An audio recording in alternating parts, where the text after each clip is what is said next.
చాలామంది చరిత్రలో నాయకులు మాట ఇచ్చిన తర్వాత మాట తప్పిన సందర్భాలు చాలా చూసాం.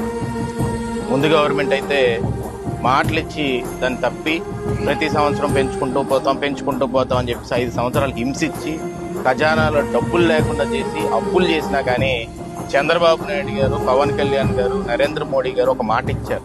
ఆ మాట ఏంటంటే ఎట్టి పరిస్థితుల్లో కూడా పెన్షన్ని 4,000 రూపాయలు చేస్తానని చెప్పి మొట్టమొదటి నెల ఆ 4,000తో పాటు ఆ 3 నెలలు ఏదైతే ముందు మాట ఇచ్చారో 1000 కలిపి 7,000 రూపాయలు పెన్షన్దారులకు ఇస్తాను, ఎన్ని ఇబ్బందులు వచ్చినా కూడా నేను ఇస్తానని చెప్పి మాట ఇచ్చి ఆ మాట మీద నిలబడిన ఏకైక నిక్కచ్చైన నాయకత్వం ఈ కూటమి నాయకత్వం.